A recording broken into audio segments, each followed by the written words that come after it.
Good morning, everyone. Oh, what a hectic day. It's a bit of a disaster today. We've been busy. Life has been full. We are a little bit late, you may notice. Today and tomorrow, we're going to be late for a little coffee because I have to go to the doctor to check on baby number 2. My wife is pregnant with our second child, and, well, sometimes you have to go to the doctor to check in. For some reason, which I don't quite understand, we had to go check in today at one doctor and check in tomorrow at another doctor, which makes us busy. The doctor today was actually in Manhattan, so it wasn't that big of a deal. But the doctor tomorrow is in Brooklyn, which is a ways away. Do I do this every morning? Well, it turns out my life is more hectic than I thought it would be. I thought I'd be able to do this Monday to Friday at 9 a.m. Eastern Time, which I have done every time I've been available. The problem is I'm not available very often. Like, for example, tomorrow, I'm not available. Today, I wasn't available. But I always try to make it up, right? So today we're doing it now at 11:20 a.m., so we're 2 hours late. And tomorrow we're probably going to be even later, maybe like noon. We'll see, because we're going to Brooklyn. And Wednesday and Thursday should be fine. But then Friday, I'm going to Las Vegas for a few days. I'm going to have a company retreat. So we're going to go do that on Friday. So I'm not going to be able to do it Friday. I'm not going to be able to do it Monday because I'm coming back from the company retreat. But then Tuesday and later, I should be back in. So maybe that's just the deal with the holiday season, is that times are hectic. Yeah, a lot's going on. And sometimes that's okay. It's okay to be busy. It's okay to have a full schedule. So today, oh, I forgot something. Let me get a prop. We had an anatomy scan. They went through and they took pictures of our baby. Here's pictures of our baby, the second baby that's arriving soon. It's a big baby, 7 pounds, 4 ounces or something like that, with a month to go. Doctor said, well, if he keeps at this pace, he'll be 8.5 or 9 pounds. We thought Mr. James had big cheeks. This baby's really going to have big cheeks. There's the baby's face. I don't know if you can see the baby's face. So anyway, I think it looks a lot like James, but then I got to thinking, maybe all babies look like this? I don't really know. Anyway, today, they wanted to make sure the baby had a few of its parts, like its fingers and its toes and its arms and its leg and its head. It's called an anatomy scan. They do this a time or two whenever they check in on the baby. And I wanted to talk about doing an anatomy scan on your poker. Now, a lot of people, when they go to play poker, they just go to play poker, they don't think anything of it, and they try to win some money. Sometimes they do, sometimes they don't. And I don't think that's the way to go about doing it. You always need to be trying to find where you are messing up. Where are the holes in your game? You want to be pinpointing these holes. Why don't I move my chair forward? You need to be pinpointing these holes and adjusting your strategies to try to fix those holes.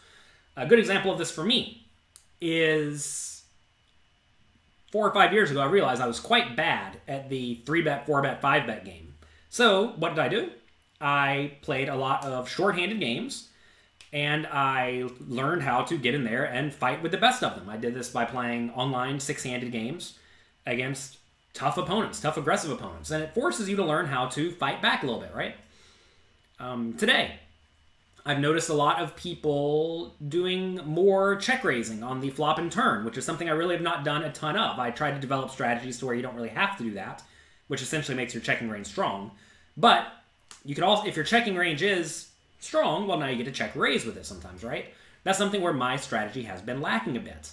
And you may ask, how do you know what you're lacking at? And that's the tough part, right?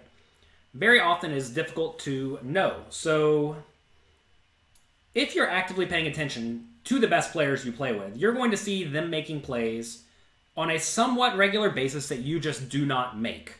You don't make them. You never do it. Or rarely do it, right? Like, say you never check raise the river. Well, you're probably messing up. River's not so hard to figure out. The turn and the river are much more difficult, though. At least in my... Or flop and turn are much more difficult, at least in my experience.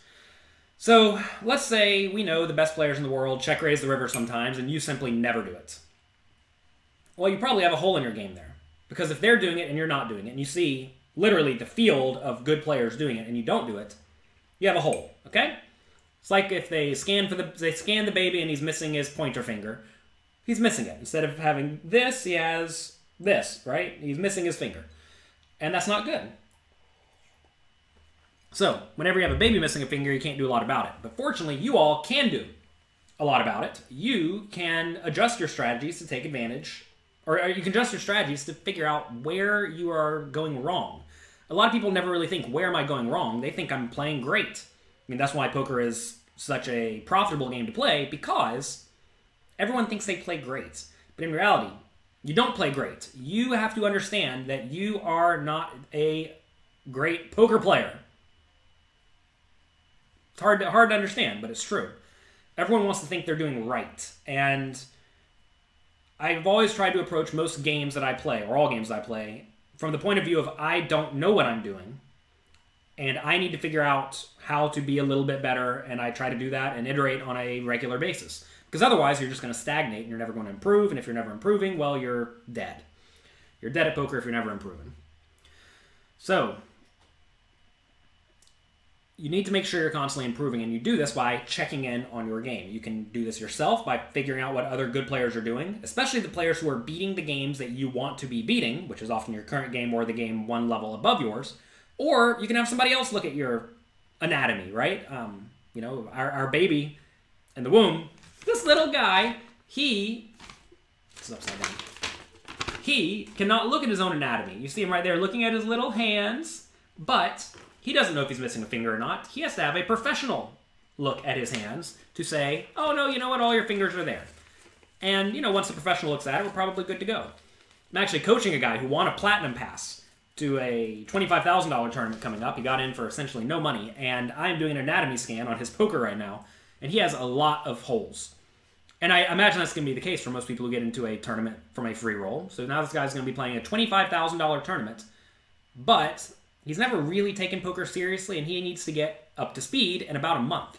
Well, that's tough, right? But I can do my best. Normally when people come to me, they're already like small winners in live poker or online poker, and they usually just have 3 or 4 things they're doing wrong. But if you've never taken poker seriously and you only play free rolls, your game is going to be a disaster. An absolute disaster. Kind of like the shelf behind you. It's just a disaster. Everything's everywhere. Nothing's in good shape. Maybe you have like one book standing up straight and it's okay. But beyond that, we have, you know, sharks trampling around and bracelets laying on the floor, and nothing's right. And I have to fix it. That's my job. I'm a professional. It's my job to fix it. And with any luck, we'll fix it. And with no luck, you know, we'll fix a few things in it. It'll be useful, but not that helpful, because at the end of the day, if you're playing a $25,000 buy-in tournament against the best players in the world, well, that's going to be tough. So, you need to have someone looking at your game and helping you find the flaws that in your strategy so that you can improve them. This guy, for example, really seems to like betting for protection. He wants to not get outdrawn. This is a classic recreational player idea of, I want to protect my hand because getting outdrawn is the worst thing that could happen to me. I had the best hand. I don't want to get outdrawn. But in reality, whenever you bet big to try to force out the draws, well, what happens to the worst made hands, right? If your opponent's sitting there with middle pair and you're potting it, or 1.5x potting it, they're not going to give you action. They're just going to fold. So, yes, you do protect your hand, but when you get action, you're often in very bad shape. And it's a very detrimental play to do that. So that's something he's doing wrong, and we're going to do our best to fix it. I see all of you are typing in a lot in the chat. Let's see what's going on. I've been going on about anatomy scams. Louis Philippe, welcome. Good morning from Vegas. Hello, Brendan. From San Antonio. From all over the world. I want to thank all 8 of you for being here from all over the world. I appreciate all of you for being here. We're a little bit late today, so maybe we have a new audience. We do this every Monday to Friday when I'm available. Not always, when I'm available. On Twitch, YouTube, Twitter, Facebook, Instagram, Periscope. I think that's it. Also on iTunes, you can get the replays. We have all of the audio recordings of this available. Let's see. Louis Philippe apparently won a tournament or something. Good job. Louis Philippe, what did you do? Let me know. Having the second baby makes the first baby seem super, super easy. Listen, I've been blessed with a very, very good first baby. Mr. James, he's the sweetest baby man. There's a picture of him up there somewhere, but I don't know where it is. He's a good boy. And he's an A-plus baby. Maybe he's like 98 out of 100 in terms of being a baby. Sometimes it gets a little bit impatient, but whatever. You know, if the baby gets a little bit patient every once in a while, it's fine. He sleeps well, he eats well, he naps well, he's nice, he's fun. You all see him in my little poker advice videos. Go back and watch those. I just posted a few of them on Instagram and on Twitter and Facebook, etc. James is a good boy. Even if this next baby is like an A- baby, a 92 out of 100 baby, I'm going to think he's awful. That's probably not true. I'm not really going to think he's awful. But I've been completely spoiled. I have a great wife. She helps me with the baby a lot. I have it made. Sometimes you're lucky, and this is a situation where I've been very, very lucky. So yeah, the second one is definitely going to make things tougher.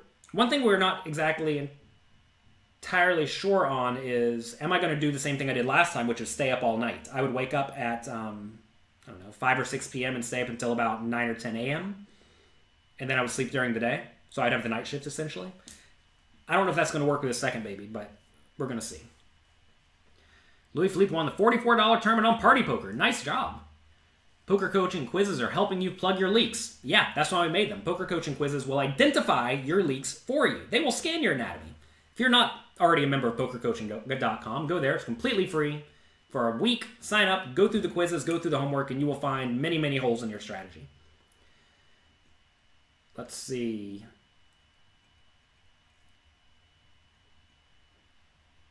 Wilmington says, you wouldn't want to start your mornings any other way. Well, sorry we're late. We're going to be late again tomorrow, but you have to deal with it. After that, we'll be kind of back on schedule. Who thinks they play great? You don't think you've ever thought that. Almost everyone who is a losing poker player, who is egotistical, thinks they play great. Good players who are winning players think that they play great.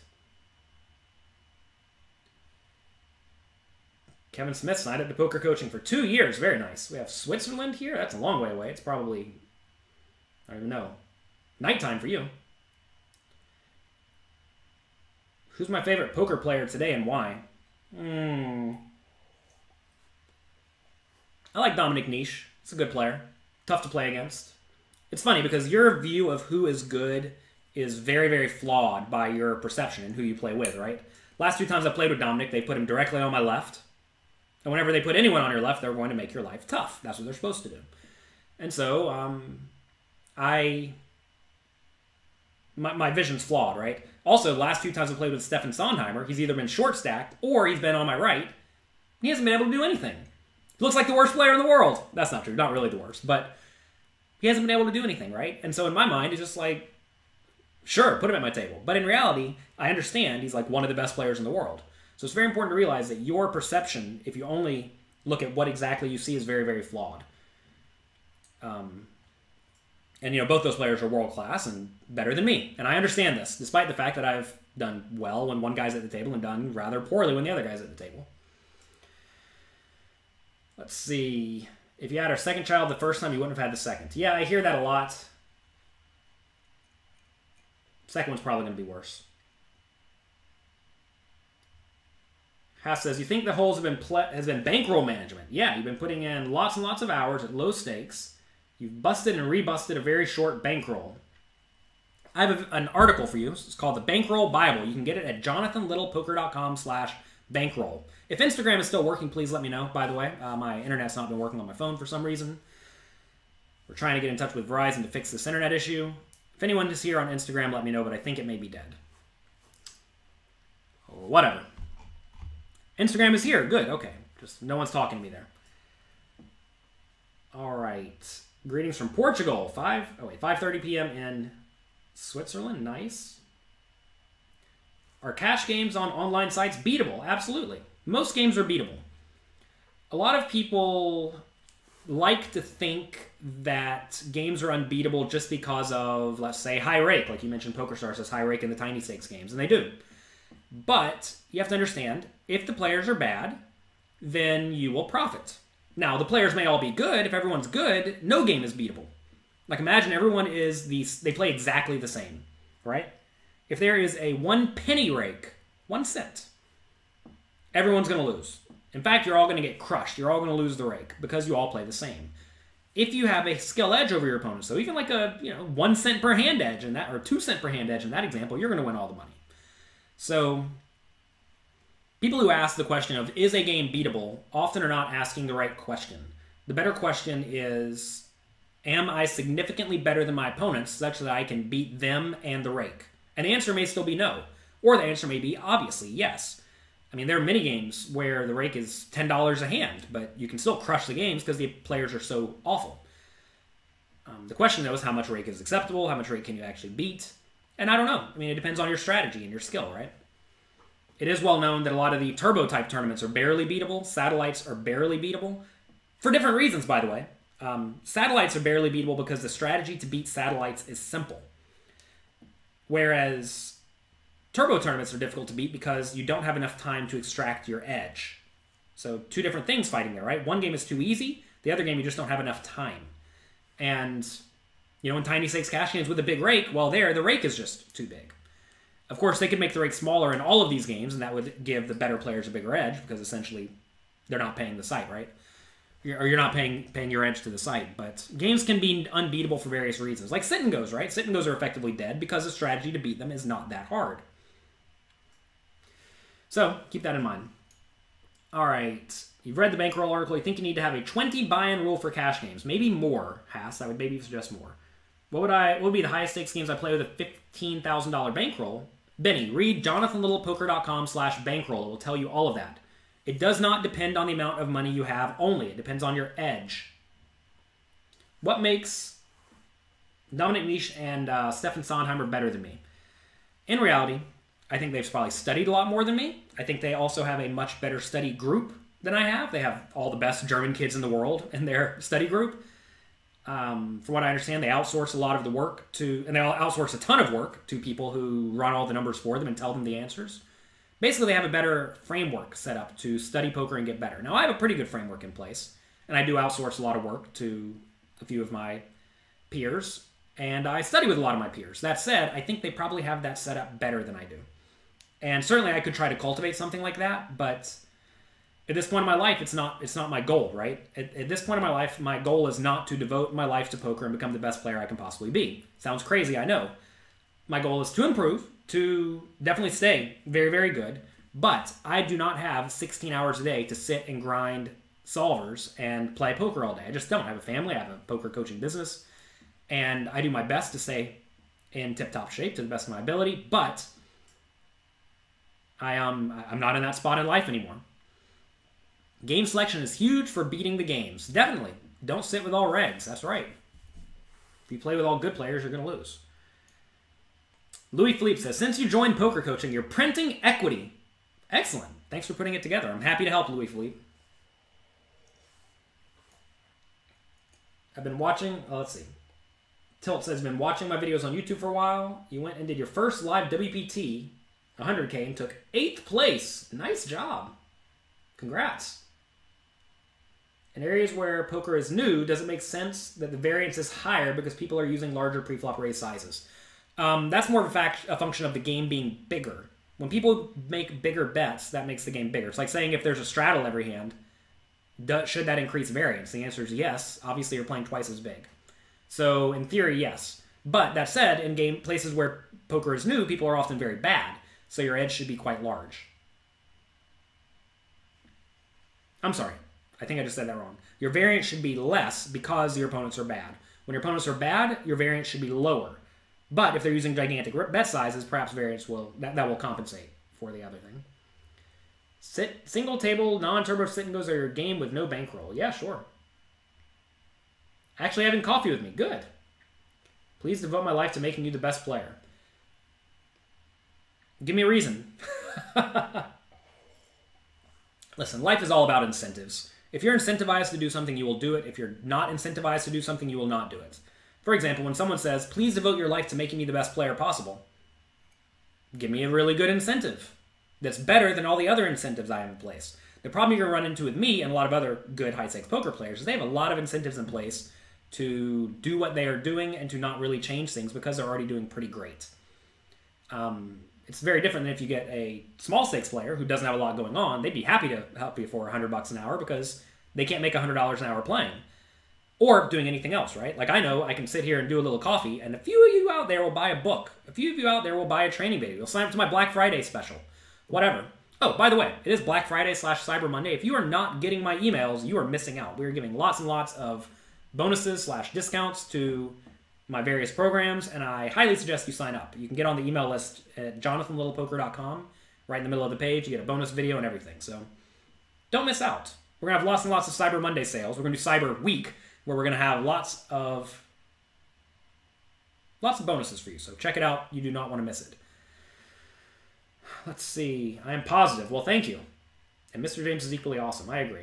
Your win rate is $10 an hour at 1-2. Do you think that's good? No, you should probably try to get that up to about $20 an hour, but maybe the rake in your game is very, very big. Hope this coffee is warm. No, my coffee is actually cold at this point. I got this while I was walking home from the doctor. Wish there was a list of all the stuff we discussed for latecomers. LOL, lazy thinking. This, you can go back and listen to every single A Little Coffee I have done on iTunes, or you can watch the replays on YouTube. YouTube.com/floattheturn, or you can just search A Little Coffee in the iTunes or many of the other app stores. Not app stores. Podcast aggregators, I don't even know the right word. And it will come right up. All right, is it best to check draws or bet them, since most draws are 30 to 40% chance to win? Matthew, this is a big question, but I highly suggest you look up my video on YouTube, when to continuation bet and how much. You're going to find very often you want to be betting when you have a range advantage with most of your range, when you don't have a range advantage with your best made hands and your draws, especially the draws with no showdown value. So that's what I would tell you to do. But yes, you want to be betting with your best made hands and your draws. You do not want to be betting with your marginal made hands and your garbage when you lack a range advantage. If these terms are unfamiliar to you or whatever, check out that video and also sign up to pokercoaching.com. I go through all of that in the homework questions. Just go back to the very beginning, start from the bottom, and work your way forward. Your hubby has read / listened to all your audiobooks. Now he's an awesome player. Well, good. I'm happy to hear that.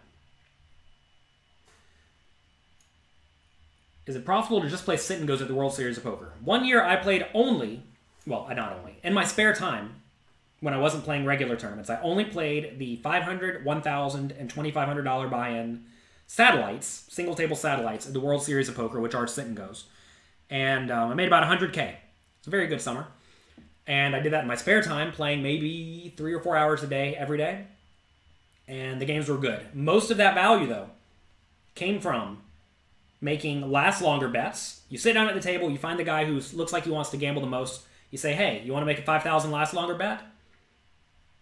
And he'll say either yes or no. And, you know, a third of the time if you pick right, or half the time if you pick right, the guy's going to say yes. Then, well, now you're going to win this $5,000 60-ish% of the time, because inevitably the egomaniacs try to fight and win all the pots, and that often ends up busting them. So you get $5,000 back 65% of the time, 35% of the time you lose. And you make last longer bets with the table. So if it's, say, a $500 single table satellite, you make a $500 last longer. So now it's like you're playing a $1,000 game. Also, a lot of the value came from making very favorable deals towards the end. A lot of people want to chop when they get down to 2 or 3 people. Always demand a good deal, and you're just printing equity every time you make a good deal. So anyway, that's how you go about beating those very, very easily. If you don't do that, you'll probably make about 20% ROI, I think. Maybe a little bit more if you're very good. And, you know, if it's a $500 game, it means you make $100 per game. But if a game takes 3 hours, it means you're making $33 an hour. It's not a very good win rate, right?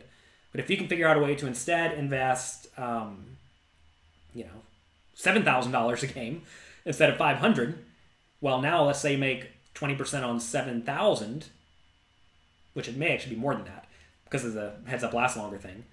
Let's say $5,000. That means you're making $1,000 in 3 hours, which is $333 an hour, which is quite good.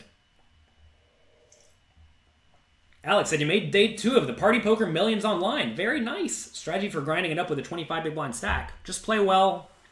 You need to study up. I have a book, Secrets of Professional Tournament Poker, Volume 1. I discuss that a lot because that's where you often find yourself. And really, if people raise, you need to be jamming on them. You need to defend your blinds intelligently.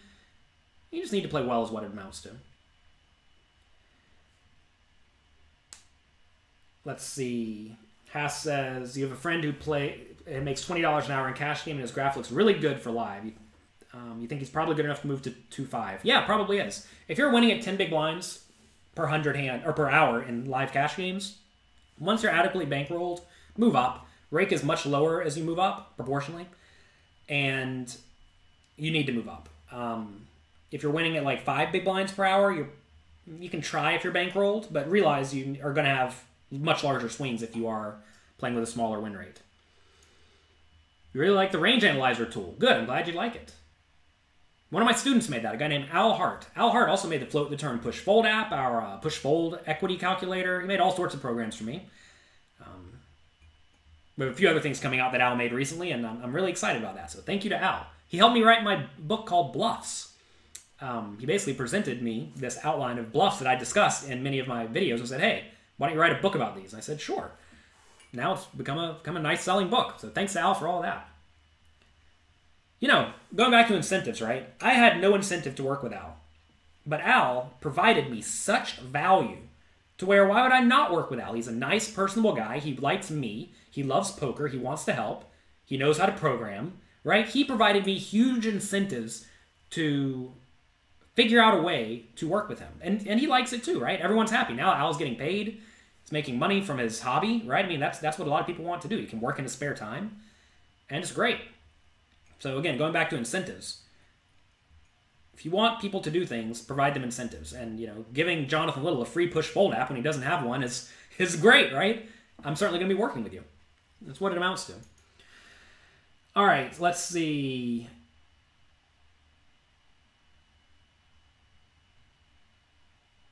You've been playing live tournaments with 100% until 9 months ago. After a 4K win, you joined poker coaching and been going early to play cash. Okay. Now you're at 20 bucks per hour. Well, congrats. Good job. How often do I play live cash games? Not much anymore. I've discussed this a few times, but basically, a long time ago, there were no re-entry tournaments. Okay? You'd show up, there'd be one tournament at noon, and that was it. It'd be like a $5,000 game at noon and a $200 game at 5. So, you play the 5,000. If I lost before about 7 o'clock, no, I'm sorry. If I lost before about 9 o'clock p.m., I would usually jump in cash games and play until midnight or so. But now, you can re-enter. So inevitably, you never bust until 5 or 6 p.m. And if you have busted before 5 or 6 p.m., it probably wasn't a very good day. And that usually results in me not playing so much cash. But now most of my cash game play is in like various private games or games like Poker Night in America. I've played there a few times, and it's lots of fun. It's gone great. When you say only, you didn't play cash at all. This, I'm not sure what you're saying. With strong hands and good hands. Wait. Greg, I'm not sure what you're saying. What made you link up with Alex Fitzgerald from all the other pros I could have chosen? His style is very different than mine, and he isn't a big name. Just to act as a sales boost from that alone. I like Alex Fitzgerald. He does good work. He is very motivated. He works hard. He presents his ideas well. He turns in work on time. Sometimes he's a little bit loose with, you know, there may be background noise or something like that. But you will be shocked at how unprofessional many poker players are, and also how little they want to work. Alex wants to work. He gets his work done. He shows up when he says he's going to show up. He's reliable, right? Reliability trumps almost everything in my mind, assuming you can do good work. So good content is number one. Reliability is number two. If you have good content and you're reliable, I'm happy to work with you. That's what it amounts to. And Alex is reliable. He's proven that to me again and again. So why did I get hooked up with Alex initially? Well, he consults for almost all the major backing companies. They trust him. They assume he's good. And he is good, right? He's been doing this for a very long time, and he's very useful to a lot of those players. So he had lots of good references, essentially. And he also hit a different market than I hit, right? He was mainly teaching online players, whereas I was teaching mostly live players. So, well, I was teaching more of a mix, but he was almost primarily online players. And I wanted someone who appealed to the online players, right? So that was the marketing point of view from that. I don't need people who are like drastically different than me.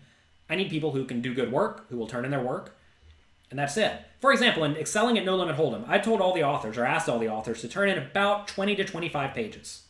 Everyone did that, except for Alex. He turned in 50 pages. Why did he turn in 50 pages? Well, maybe he's not good at editing, but all 50 pages was pretty good. So he decided he wanted to over-deliver. I'm a big fan of people who over-deliver. Shortly after that, he had his own book from D&B Poker because they appreciated the fact that he over-delivered, and he turned it in first. He was the first person to turn in his section. And it was good. It was like one of the most clean ones, and it was good. There was no problems with it, right?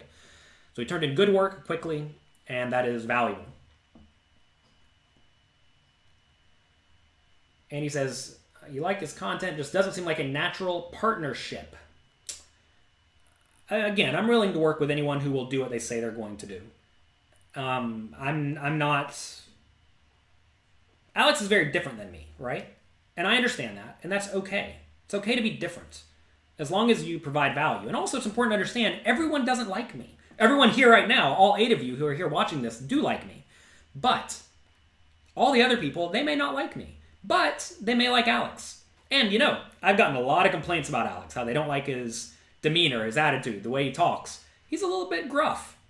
And that's okay. If you don't like him, you don't have to listen to him. Do not think that in the world of the internet that you must listen to everyone that is put in front of you. I mean, this happens on like Twitter a lot, right? People say, I'm tired of your tweets, blah, blah, blah. Not to me, but to other people. And like, just block them, right? If you don't want to hear someone, if you don't want someone berating you, just block them.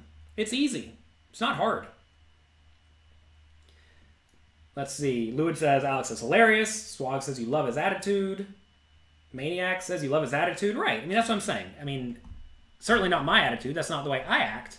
But it's okay. You're allowed to be different.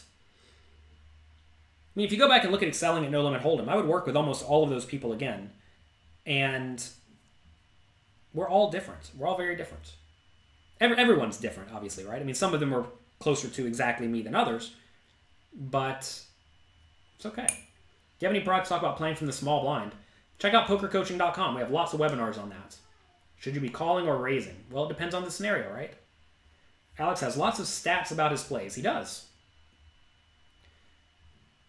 Do we develop a check-raising range as a pre-flop or aggressor, or do you simply bet?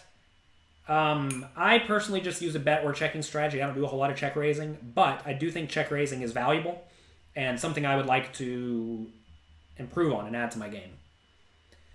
I think it's fine to develop just a very strong check-calling strategy, though. There's nothing wrong with just making sure you can easily check-call down. That does obviously open you up to people who will not bluff a ton, but if they don't bluff a ton, that's also just fine because you realize your equity. Maniac says, you think Alex tries to help players and he does that above and beyond what other coaches do. It's true. I mean, that's why I like working with him. I mean, look, he sends out emails to his email list frequently. He has a podcast where he just takes calls. He makes lots and lots of training products. He's a workhorse, right? A reliable workhorse. Because there are some people who will do a lot of work and then just disappear for like 6 months. And, you know, that's fine, but also not so ideal. He consistently does work. He does a good job. And, you know, the fun thing about the internet is you don't actually have to do all the work every single day. Like, I know, for example, when I do my weekly Poker Hand podcast, I record like 8 of them at a time, and then I'm done for 2 months. And that's good for me because I don't have to think about it for 2 months, right? I know Alex sends out tons of articles to his email list, and he probably writes them all in one day, and then he forgets about it for 2 months. And there's nothing wrong with that. He has learned how to stagger his work, which is smart, obviously. It's what you need to be doing. Sometimes being rough helps getting a point across. Yeah.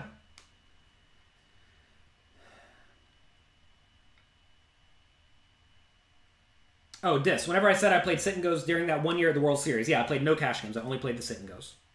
Are you currently working on any new books? I'm working on a book with Michael Acevedo called Modern Poker Theory. Next week on JonathanLowellPoker.com, I'm going to have a short little extract from it that I think is very beneficial and explains why you need to use GTO strategies instead of exploitative strategies or exploitative strategies against a lot of people. Also, I put out a video today with Mike Sexton. It's called something effective. Only watch once you've won $1 million. But you all can watch it. It's okay. You can find it on youtube.com/floattheturn or jonathanlowellpoker.com/ just go to jonathanlowellpoker.com/blog. It'll be the first post there. It's about an hour long. I go through lots and lots of issues that plague poker players who come into a lot of money. I do it with Mike Sexton. Mike Sexton's a Poker Hall of Famer. You know Mike Sexton. And it's great. And you may ask, like, why is Mike Sexton wanting to work with me, of all people? Why do I want to work with Mike Sexton? Well, Mike Sexton is incredibly reliable. He does excellent work. And he's a great guy, right? Why does he want to work with me? probably a lot of the same reasons. And you make partnerships with people who do what they say they're going to do, and they do it well. So anyway, I try to work with people. There are others in the poker community who think that they know it all and think that they can do everything by themselves. And I've learned that it takes a large group of people to get anything great done. And also, it's better to work together than against each other. If you are out there or listening to people who are out there who are tearing others down, realize that they are very often just out for themselves to try to build themselves up as opposed to build a community up. And it's just not good. I mean, it's evil is what it amounts to. So I try to not be evil, and I try to work with people who are also not evil. In low-stakes games where the population limps, does it ever make sense to limp behind them? Yeah, sure. Especially with suited connectors and small pairs. Those are great. What's your play if you have ace-king suited in the big blind, and by the time it gets to you, it's 4-bet all in? You probably want to fold. Seppo said, you watched the video with Mike Sexton already. Great. I'm glad that you liked it. If you do like any of these vlogs or video blogs or whatever, please click share, like, retweet, whatever. That goes a long way to helping me help more people. This video I did with Mike was purely to try to help people not make the same mistakes that I and Mike have made. We both screwed up. We both came into money. We both lost money. And it would make me... I could not be happier than to know there's someone out there who's going to come into some money. Or even if you don't have any money, if you just hold on to the money you have, that's like life-changing. I mean, people do stupid stuff over money. I mean, there are many people who... I mean, they kill themselves over money, right? It happens all the time. And a lot of these people started with nothing. They got a lot of money. They got back down to nothing. And then they're horribly depressed, horribly sad. I mean, I know I've gone through this. I'm sure Mike's gone through this. And many people have gone through this. And if I can save anyone from that, couldn't do anything more. So anyway, it's very important to me. Please share that with your friends. You can find it at jonathanlowpoker.com/blog. It's the first post on there right now. We're going to get email updates on your new book. You need to sign up to dnbpoker.com. Go to dnbpoker.com. They have an email list there, and we will give updates. There's also a magazine there that I curate, for those who do not know, at dnbpoker.com. Every week or so, we post an article or an extract from a book. There's lots of good content there. It's completely free. And check it out. You might as well check it out. One word when you hear of Mike Sexton. One word when you think of Mike Sexton is respect. Yes, he's a very respectable person. He's in the Poker Hall of Fame. With any luck, I'll be in it one day. Probably not, but Mike's great. Mike is a great ambassador. Mike is... I mean, he's like a lot of the reasons I do what I do. He's one of the reasons I got into poker. I like Mike. There's a book up here. Let's see. Life's a Gamble by Mike Sexton. It's a fantastic book. Lots and lots of stories of Mike. There's photos of him. Lots of golf stories, lots of gambling stories. Check it out. I'll put it right there. Let's see, what else do we have? Gregory says, you've been trying to get creative in a lot of spots. Yeah, don't be creative. Fancy Play Syndrome is great for small and medium stakes games against awful players who will do what you think they're going to do, but it's an awful strategy against good players who are anywhere near competent. You told your ex to pursue... Or to be purpose-driven and not be fear-driven. She hated her job as a teacher, but was scared to pursue her music career. It's a tough thing. I would generally say that you should do whatever your purpose is. Like, say you know you love music. You love performing music, writing music, whatever. Do that in your free time. Learn to make some income from that. I would definitely not suggest quitting a job that you need to pursue something that you just want to do. Because... there's no guarantee that's going to make money. It's very important to have some money coming in, especially in a way that is scalable. Now, if she doesn't need to be a school teacher, let's say you have plenty of money and you could live on your own income, or you two could live on your income, D. Nelson, then yeah, sure, quit and pursue your purpose, and maybe you'll figure it out. But almost everything you can do on a smaller scale part-time and see if it works. I mean, I did this with poker coaching, right? I mean, I was a professional poker player. I played poker all day, every day. And then I decided to start trying to make training videos. And inevitably, people like them. And then I realized, oh, maybe I should be spending more and more time doing this. Louis Philippe has to go. Take it easy, Louis Philippe. Congrats again on the win. Flopping Garbage says, you met Mike at Borgata. He's a nice guy. He is a nice guy. Did I play cash during that time? I played only sit and goes. No, only sit and goes. This was during the World Series, only a 2.5 month period. I would show up at noon, I would play the noon tournament. If I lost, whenever, I would very often just play sit and goes for the rest of the day. It usually ended up being about 3 or 4 hours a day on average, because some days you last all day in the tournament, some days you bust early, and that's all I played. Sit and goes are just right down the way from the, I mean, they're in the cash game area, so it's not like that was a difficult thing for me to do.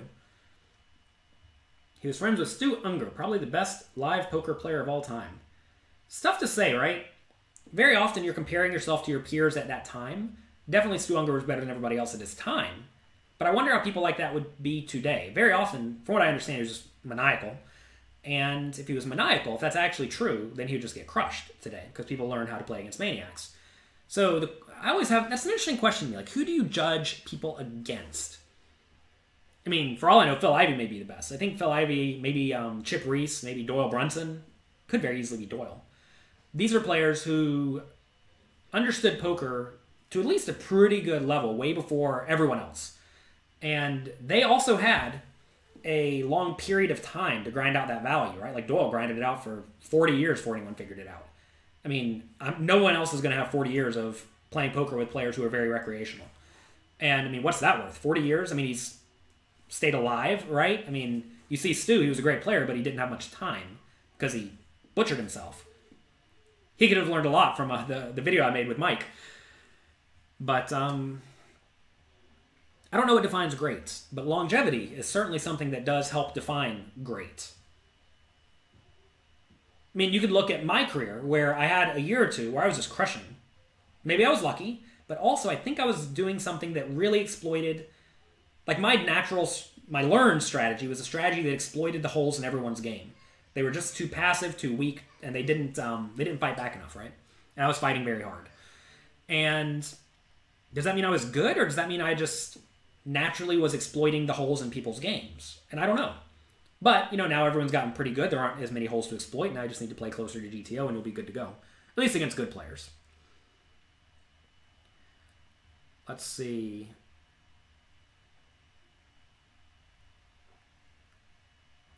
It's a classic sports thing. It's impossible to compare players across eras. Yeah, it is. I mean, ask yourself, if, say there were sprinters, right? And sprinter could run a race in, let's say, 1 minute 100 years ago, and the next fastest guy was a minute 20 seconds. Or there's a guy today that can run it in 50 seconds, and the next fastest guy is a minute. Well, which one's better, right? I mean, one of them is beating them by, whatever, you know, a minute to a minute 20, where we have another guy beating him 50 seconds to a minute, whereas now, like, everyone can run in a minute, it's not even a problem. Which one's better? It's a weird thing. Doyle can still be spotted at Bobby's room. Yep. Doyle is excellent. Doyle is a great poker ambassador. He's been around for forever, and you should thank him. I don't think a lot of people realize that, like Mike Sexton, for example, he was only a professional poker player for like 25 years before he had anything happen in terms of party poker, World Poker Tour, etc. And that's pretty amazing, right? I mean, me, in terms of when I only played poker, it was probably 2003 to 2012, right? So like 9 or 10 years of only playing poker before I found business type stuff. Now maybe that means I'm just smarter than Mike because I found business stuff before. But it's hard to play poker for 25 years straight. I don't know how people would do it. I mean, that's a lot of grinding. It's a lot of staying ahead of people. And that's crazy, right? I mean, Doyle even more so. I mean, he's been playing the super high stakes for essentially forever, and don't know how you do it. And at the same time, staying personable, staying nice, staying kind. I mean, Doyle's always been kind to me. He doesn't know me from anyone else. And same thing with Mike, right? I'm just a random guy. And for some reason, they're all nice. Maybe they want me in their games. I don't know. But I think they're just nice people. And there's a lot of value in that. And you have to understand that these people are often the reason that some of us got into the game. And again, they don't know you from anyone else, but you should thank them, or at least feel like maybe you should thank them for their contributions to poker, because without them, the game would be very different today. It may be dead today. And that's interesting to think about, that if poker did not have these 20 or 30 people who in the 70s, 80s, 90s propped the game up, kept the game going, maybe just died. There are a lot of games that died. A lot of people don't think about this, but there are many, many games that have essentially died. Like Backgammon, right? Backgammon is a game that used to play for tons of money. Rummy, Bridge. I mean, all these games are either dead or dying, but for some reason, poker is still thriving. And there are lots of reasons for that, but there are some people out there, individuals, who are part of the reason the game has thrived. And I mean, I know I owe them a ton, right? I would not have my life without them, and I let them know every chance I can. Am I a lefty? I am. Let's see. All right, I think we're going to pack it up for today. Tomorrow I'm going to be late again. I will be here at about noon Eastern time, maybe 12:30. I don't know. We have to go to another doctor's visit for the baby. For those who have missed the baby pictures, here they are. Here's the new baby. He's incoming. Incoming new baby. Hopefully the baby doesn't come early because I'm going to Vegas for a few days. And if the baby comes 2 weeks early, that's going to be quite bad for me. My wife's going to murder me. So if you don't hear from me after about 2 weeks, you'll know I've been murdered by my wife. But beyond that, we'll be here. We'll be around. I don't know how a little coffee is going to go once I have a new baby. If I do the night shift, 9 a.m. will be right around when I go to bed, so I can just do it then. That would be fine. Be the opposite of a morning coffee for me. Be a nighttime coffee, but that's okay. We'll keep the name. A little coffee. But, yeah. Thanks for being here. I appreciate it. If you like this, share it with your friends. Please. I do this every morning. I know we have all 8 of you here. I appreciate all 8 of you being here. I'd like to get more than 8. If we can get up to 12 people, we'll be living the dream. Again, I made a video with Mike Sexton. You can find it on my blog. There's also links on Twitter, Instagram, Facebook, whatever. You can find it at jonathanlittlepoker.com/blog. It's the first post there. It's a video I did with Mike Sexton on holding on to your money. When will I be in Vegas? This weekend. But it's a work retreat. It's not a go and goof off retreat. It's a work retreat. I'm going out there with the people from my business. And we're going to be figuring out how to move forward best to help all of you to the best of our abilities. So, but if you see us out there, feel free to say hi. All right, have a great job, or have a great job. Hope you have a great job. If you don't have a great job, you're messing up. Have a great day. Goodbye, good luck, enjoy yourselves, be nice to someone. Thank the poker legends, because without them, they would not be where we are today. Talk to you later.